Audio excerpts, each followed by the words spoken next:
একটা ভালো বাংলাদেশ, একটা সুন্দর বাংলাদেশ দেখার আমরা সবাই অপেক্ষায়। আয়াল্লাহ আসনাদ আব্দুল্লাহকে দেবিদ্বারের জন্য কবুলের মঞ্জুর করে নেন। আয়াল্লাহ আজকে এখানে মেজবানি খাবারের ব্যবস্থা করা হয়েছে।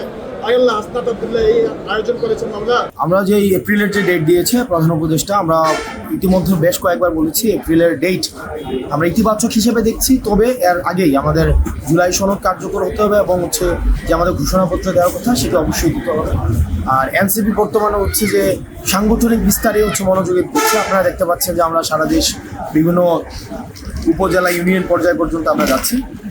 আমাদের মূল লক্ষ্য হচ্ছে সাংগঠনিক বিস্তার, আগে সাংগঠনিক বিস্তার। এবং আপনি জানেন যে আমাদের রেজিস্ট্রেশনের কিছু পর্যায় রয়েছে, আগে রেজিস্ট্রেশন নিতে হয়। আমরা চাই পার্টির রেজিস্ট্রেশন এই মাসের মধ্যে, আমরা যেই বিষয়গুলো রয়েছে সাচিবিক যে বিষয়গুলো রয়েছে আমরা এই মাসের মধ্যেই হচ্ছে সম্পন্ন করতে চাই।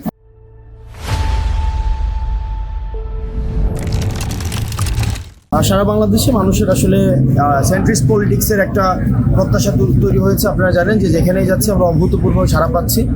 তো আমাদের বাংলাদেশের দায়িত্ব আমাদের ঐক্যবদ্ধভাবে আমাদের পালন করতে হবে, যেন একটা প্রপার ডেমোক্রেটিক ট্রান্সফরমেশন হয় এবং সেটির জন্য আমাদের সবাইকে ঐক্যবদ্ধভাবে কাজ করে যেতে হবে। এবং প্রত্যেকটি রাজনৈতিক দলের দায় রয়েছে, ফেসিবাদ বিরোধী প্রত্যেকটি রাজনৈতিক দল এই প্রপার ডেমোক্রেটিক ট্রান্সফরমেশনের জন্য রাজনৈতিকভাবেই তারা এই বিষয়গুলোকে নিয়ে কাজ করবে আমরা প্রত্যাশা করি। এবং হচ্ছে একটা ভালো বাংলাদেশ, একটা সুন্দর বাংলাদেশ দেখার আমরা সবাই অপেক্ষায়।